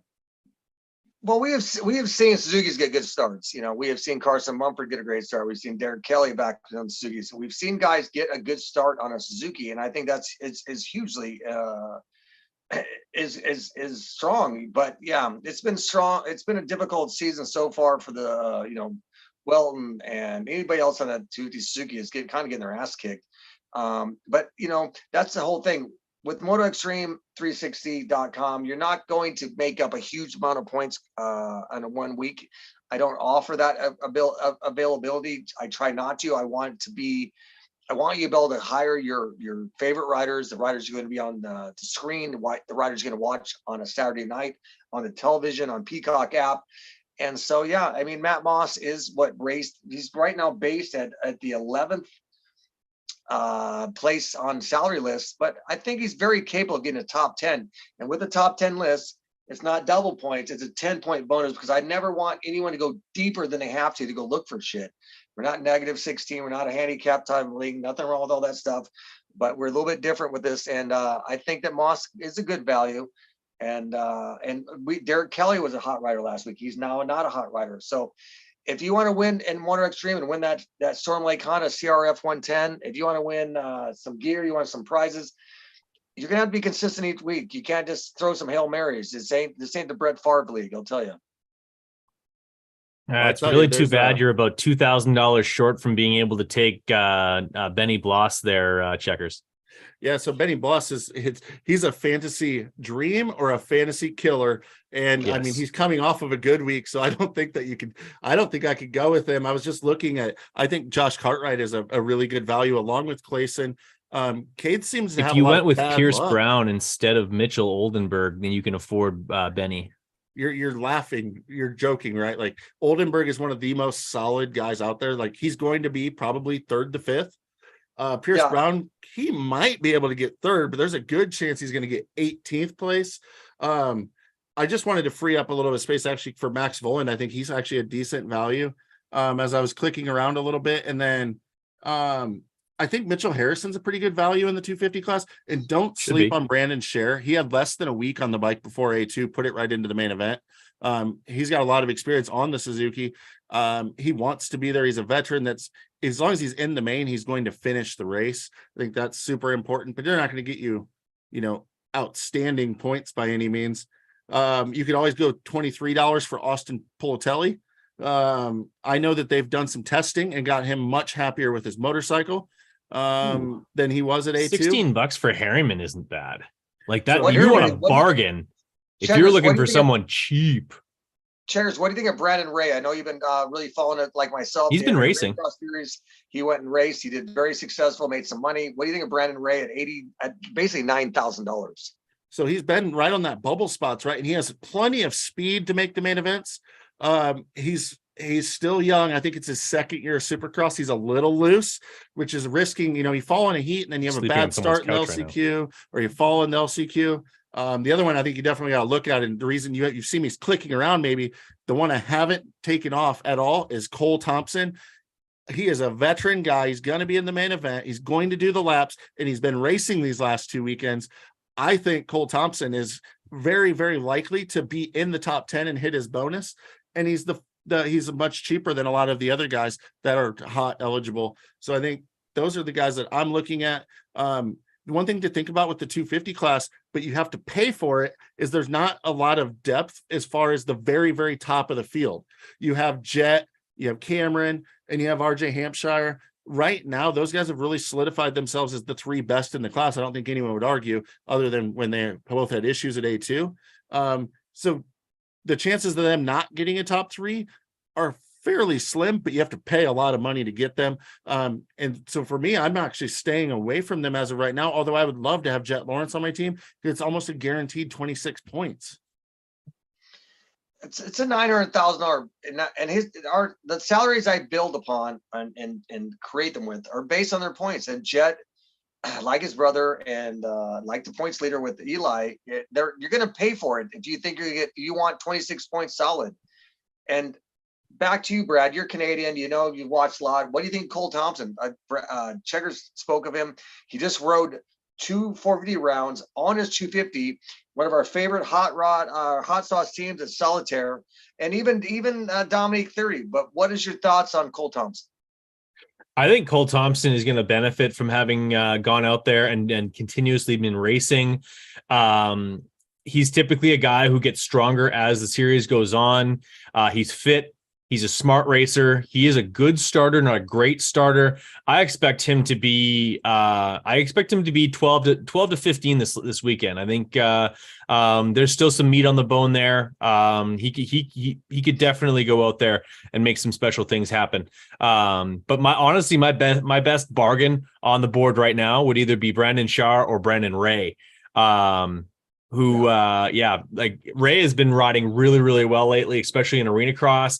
And he's a fighter. The kid wants to make that happen on a regular basis. So I can't say enough good things about him. So for those who are looking to save some money so you can afford to put Jett Lawrence on your team, Brandon Ray might not be a bad pick.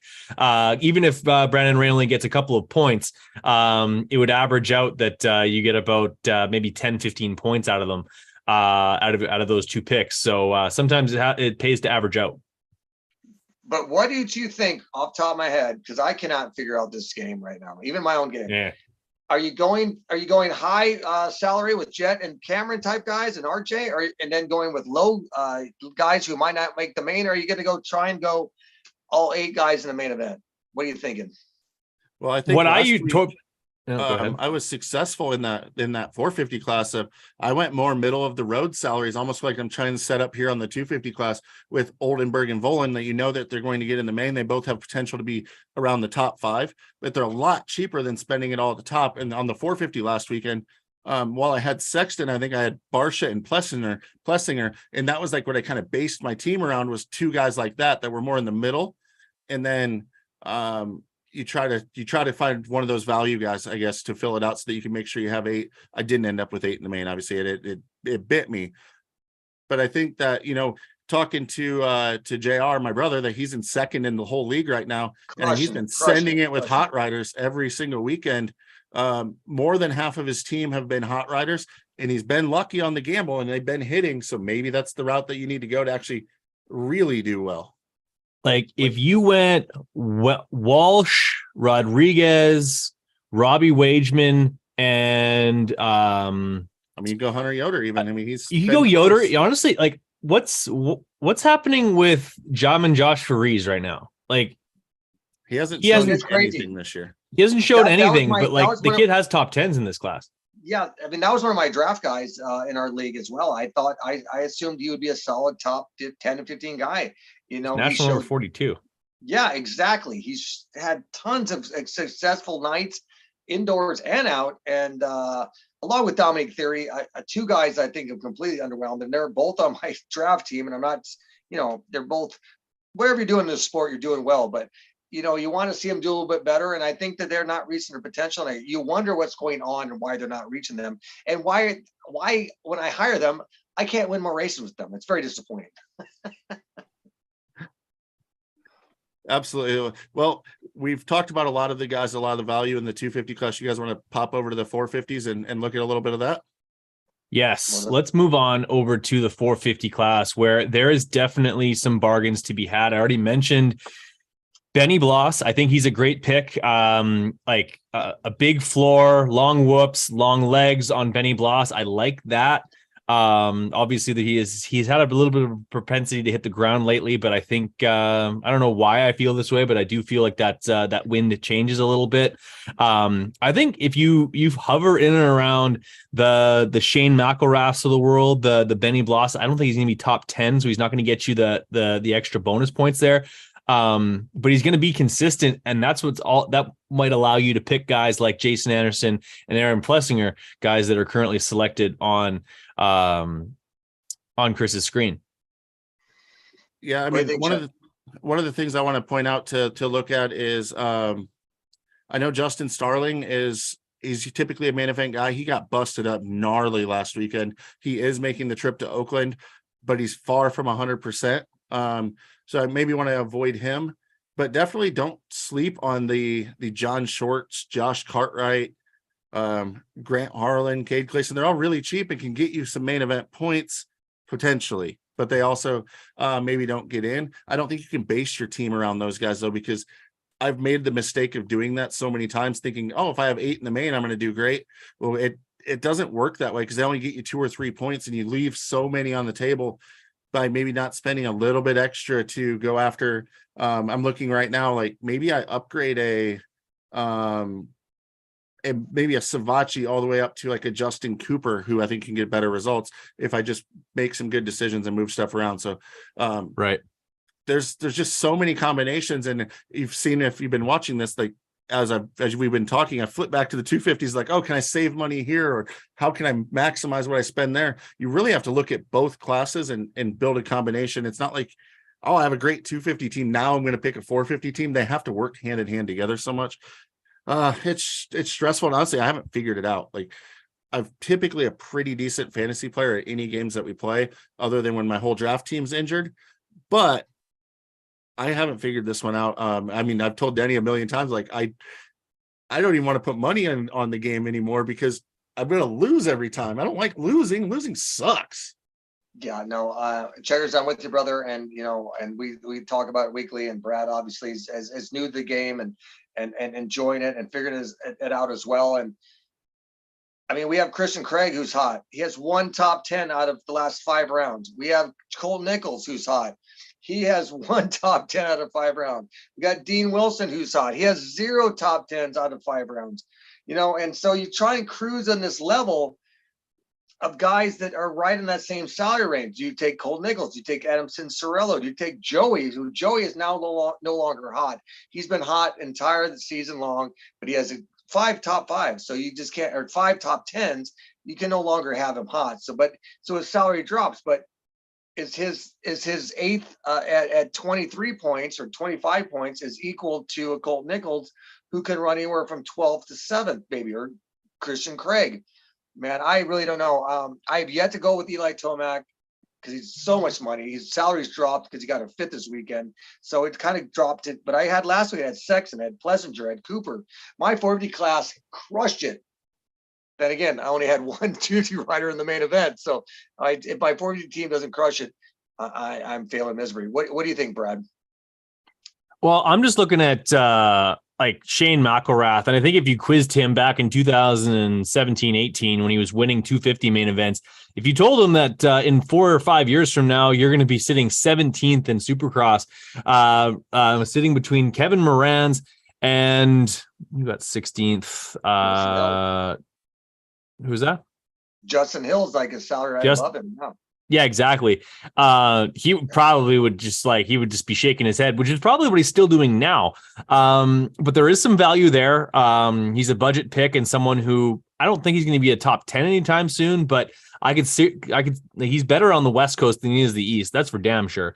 So there's some value there. Same thing with Chiz. Chiz is coming off of a couple of bad weekends, so there's some meat on the bone to be had there. And then I would probably try and navigate somewhere around the look at the results that you've been getting recently in the races. And I think that's going to help you read the tea leaves as far as what you can expect on race day. I actually really like the team that Chris has picked here. He's saving a bunch of money going with John Short, who very well could put himself in the main, and he has the fitness to go the distance.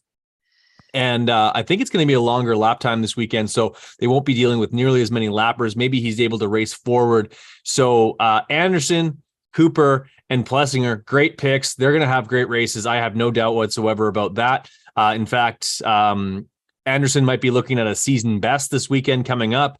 And Cooper's only getting better every single week. He's getting more acclimated to the class, and his podium percentage in the 250 class was absolutely absurd. So I think those are all three of those really, really good picks. And hard to argue with John Short. Depends on how much money you have left over. I might be a little bit more I'd be looking forward to maybe picking a Benny Bloss over a John Short, just because he's going to get you those 4 or 5 extra points. But aside from that, this is a pretty solid team, and probably why Chris is beating me in that game. Well, I will tell you one thing though that really stands out to me, and it's this one right here, that red X right there on Christian Craig, because I personally feel like he is most likely the only double points rider on this list. Oh yeah, he's double points, but hot rider to get the top 10 bonus. And get the 10-point bonus. I think the only other option to go to, if you really think that your guy's going to get it, maybe Colt Nichols, or if Justin Hill just pulls something crazy out of his butt. I don't see Dino doing it, especially after getting absolutely leveled in the last turn last weekend. He's already been so beat and battered over the years in his career. He's comfortable riding around in the 11 to 14 spots right now, and putting the laps in and having a great last Supercross season, just being in the main events and in the races. I don't see any of these other guys getting that bonus. So you spend a lot of money on that Colt Nichols gamble. I believe last weekend Colt was even higher up on the list, and I feel bad for anyone that picked him, Brad, and spent a ton of money to miss it by one. I predicted Christian Craig to get a top 10. I would love to have him on my team right now for that price. That is, I think, a good value still. And I think it's very likely it's at least 50-50, if not better, that he gets the bonus again. So he's the one that stands out the most to me, and it's killing me that I can't pick him. Yeah, we have a dramatic swing of week to week. And we laughed about last weekend because I had Craig 2 weeks ago when he did not get top 10. So I was not available for me to pick him last weekend in Tampa when he got a top 10, and you were able to get that Checkerz. And it's tough. And once you get off that balance of swing, and you get kind of out of the loop and the balance and the rotation, it's a fucking chase, man. And I've been chasing this entire game. I've never been this far back. I've been behind. I'm literally deep into the 100s right now, and I'm shocked and dismayed. And I'm not changing things. The salary base is the exact same formula I've been using for 3 years. And Dean Wilson is another guy that, like you just said again, you want to get him, you like him where he's at, but he's running around 13th to 15th, but he's still $340,000. That's a big chunk of change. Eli Tomac, do I drop $800,000 for him to run 5th like he did last week? That's where I would have been. I would have gone, oh, fuck, I'm going to go Eli because he's going to win. And then he gets out and gives me, 18 points. So the greatest thing about fantasy motocross and supercross and the games we all play, all the different things, is what makes motocross, supercross so fucking-tastic. Is they line them up every week, man, and we do not know what's going to happen. And trying to predict it, I know we would be much smarter if we could figure this shit out.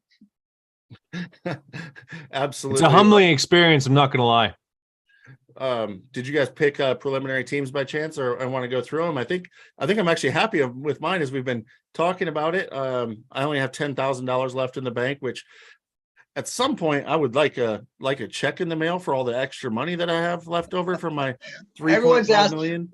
That's a theory. If I could just mail you guys a check, and if you could carry it over to the next weekend. Yeah, I'm not capable of that with the website. I think but that would be nice because we could definitely have a good time at the strip club.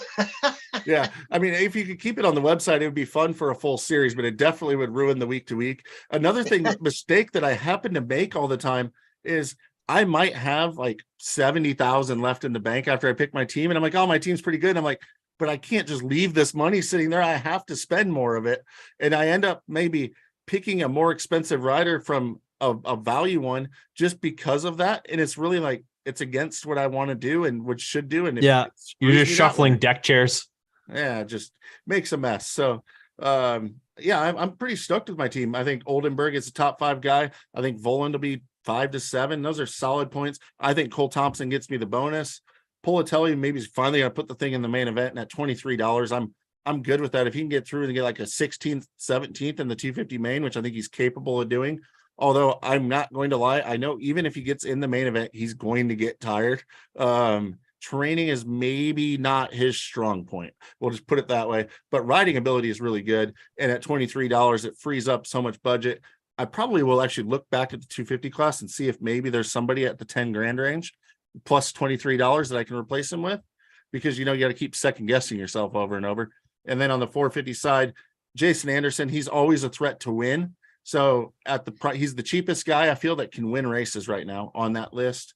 Aaron Plessinger, he's been hot. There's a good chance he ends up on the podium again, likely in the top 5 at least.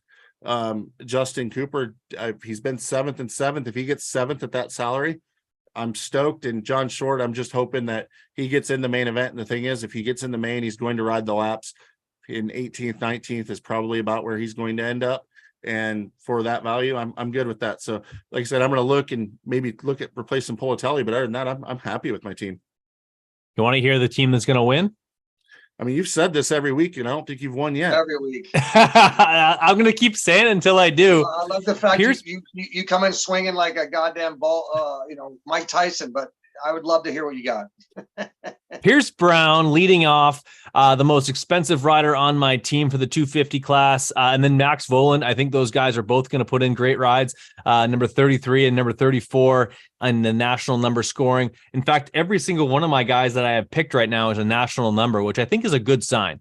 Then you have Dylan Walsh, picking him because he's a good starter. And with a short start, he's going to be able to get out there and stay out there up front throughout the races. I like Robbie Wageman to improve on himself from recent rides, and he rounds out my 250 class.